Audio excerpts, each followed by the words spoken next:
नमस्कार, आप देख रहे हैं सी न्यूज भारत और मैं हूं ऋषभ सक्सेना। मालेगांव तालुका के डोंगराले गांव में 3 साल की बच्ची पर अत्याचार और हत्या की घटना के विरोध में आज मालेगांव बंद का आह्वान किया गया। बंद के तहत स्थानीय नागरिकों और समाज सेवी संगठनों ने रात 11 बजे विरोध मार्च निकाला। विरोध मार्च राम सेतु पुल से शुरू होकर अपर डिस्ट्रिक्ट कलेक्टर के कार्यालय तक गया। मार्च में विभिन्न जातियों के लोग बड़ी संख्या में शामिल हुए और बच्ची पर हुई जघन्य घटना के खिलाफ अपनी नाराजगी व्यक्त की। सुरक्षा के मद्देनजर मालेगांव में अतिरिक्त पुलिस बल तैनात किया गया था। मार्च के दौरान पुलिस ने शांति बनाए रखने के लिए सतर्कता बरती। प्रदर्शनकारियों ने स्पष्ट किया है कि वे ऐसी घटनाओं के खिलाफ कड़ा संदेश देना चाहते हैं और दोषियों को कठोर से कठोर सजा दिलाने की मांग कर रहे हैं। यह घटना स्थानीय लोगों के लिए झकझोर कर देने वाली है और पूरे क्षेत्र में सामाजिक चेतना और सुरक्षा के प्रति चिंता पैदा कर रही है।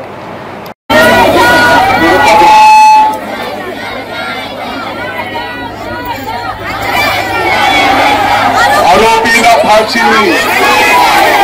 आरोपीला फाशी, आरोपीला फाशी।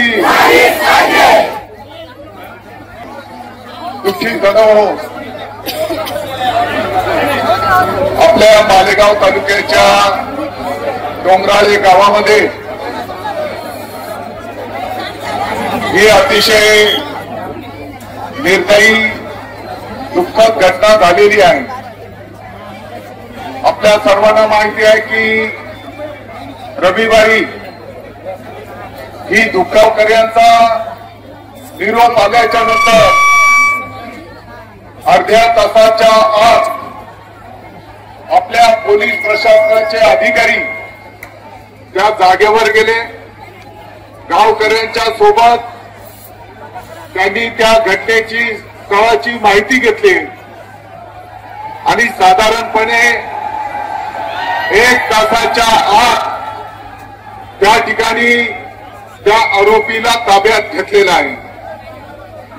त्या आरोपीला उद्या कायद्याच्या चौकटीत फाशीची शिक्षा झाली पाहिजे म्हणून आपल्या त्या पालिकेचं पंचनामा वरिष्ठ पोलीस महिला अधिकाऱ्याच्या उपस्थितीत इन कॅमेरा त्या ठिकाणी करण्यात आलेला आहे।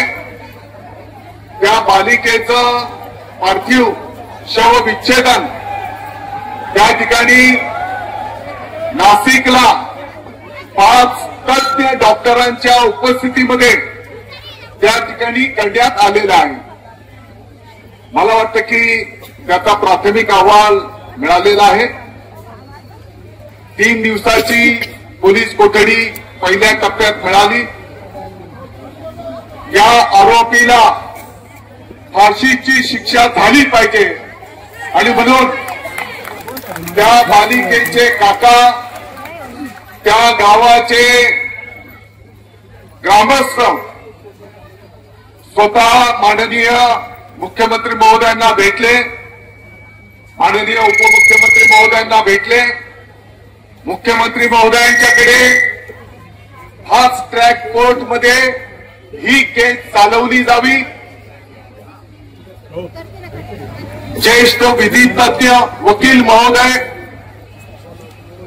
त्या ठिकाणी ही केस चालवण्यासाठी देण्यात यावेत अशा प्रकारची विनंती त्या बालिकेचे काका आणि त्या गावाच्या ग्रामस्थांनी प्रत्यक्ष माननीय मुख्यमंत्री महोदयांना भेटून त्या ठिकाणी केलेली आहे। मंगळवारीच माननीय मुख्यमंत्री महोदयांनी या गोष्टीला मान्यता दिलेली आहे फास्ट ट्रॅक कोर्टच्या माध्यमातून आणि वरिष्ठ वकील देऊन लवकरात लवकर त्या आरोपीला फाशीची शिक्षा होईल अशा प्रकारचं आश्वासन माननीय मुख्यमंत्री महोदय उपमुख्यमंत्री महोदयांनी दिलेली आहे। हा विषय टाळ्या वाजवण्याच्या साठीचा नाही, फक्त मला एक गोष्ट जरा पाठीमागे व्हा, मला एक गोष्ट पोलीस अधिकारी वरिष्ठ कोण आलेले आहेत का? दुकर साहेब, मला अपेक्षित होता की या ठिकाणी स्वतः एसपी साहेबांनी यायला पाहिजे होतं, परंतु हो ताई जरा शांत थांबा, कुठे बोलवा ना मग।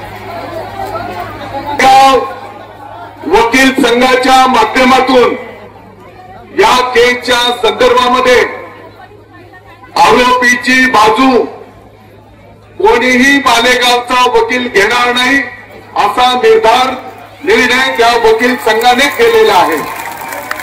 उलट त्या आरोपीला फाशीची शिक्षा झाली पाहिजे आणि म्हणून त्या ठिकाणी 2 मिनिटं त्या ठिकाणी सर्व वकील महोदय या ठिकाणी फिर्यादीच्या बाजूने कोर्टामध्ये त्या ठिकाणी उभे राहतील असा निर्णय आपल्या वकील संघाने केलेला आहे. आणि निषेध मोर्चामध्ये सर्व वकील महोदय आज प्रत्यक्ष उपस्थित राहा. फक्त मला एक गोष्ट पोलीस प्रशासनाच्या निदर्शनास आणून द्यायची आहे. सर्व मालेगावकरांच्या एक गोष्ट मला निदर्शनास आणून द्यायची आहे.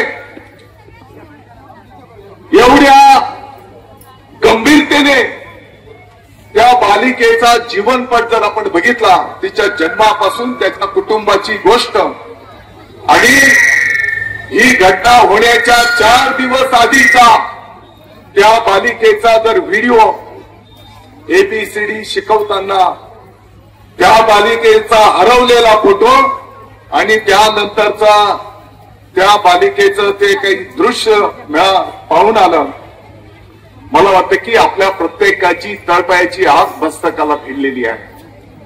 आणि म्हणून इतक्या गांभीर्याने माननीय मुख्यमंत्री महोदय, माननीय उपमुख्यमंत्री महोदयांनी संपूर्ण महाराष्ट्राने या घटनेची दखल घेतली गेलेली असताना मला मालेगावकरांच्या निदर्शनास आणून द्यायचं आहे. काल त्या आरोपीची पोलीस कोठडी संपत असताना आपले वरिष्ठ DYSP भाविस्कर यांनी पोलीस कोठडी न मागता त्या आरोपीसाठी मॅजिस्ट्रेट कस्टडी MC मागण्याचा प्रयत्न त्या ठिकाणी केला. या गोष्टीचा मी जाहीरपणे निषेध करतो, तुमचा धिक्कार करतो. एकीकडे माननीय मुख्यमंत्री महोदय, माननीय उपमुख्यमंत्री महोदय, संपूर्ण महाराष्ट्राची जनता त्या आरोपीला फाशीची शिक्षा झाली पाहिजे म्हणून आपण पाठपुरावा करतो आहोत. आणि दुसरीकडे आपले DYSP त्या आरोपीला पाठीशी घालण्याचं काम करतात. मला वाटतं की डोंगराळे आणि मालेगाव तालुक्याला बदनाम करण्याचं हे कुटील कारस्थान आहे. आणि म्हणून ज्या DYSPने हे कृत्य केलेलं आहे, कारण ही केस जेव्हा कोर्टात चालेल ते पुरावे, पोलिसांचा रिपोर्ट याच्यावर त्या आरोपीला फाशीची शिक्षा होणार आहे. माननीय मुख्यमंत्री महोदयांनी फास्ट ट्रॅक कोर्ट वरिष्ठ वकील तज्ञ देण्याचा निर्णय केला आणि कोणाच्या सांगण्यावरून मालेगांव से सी न्यूज भारत के संवाददाता सुनील सोनवड़े की रिपोर्ट। फिलहाल के लिए इस खबर में इतना ही। देश और दुनिया की तमाम खबरों को देखते रहिए सी न्यूज भारत।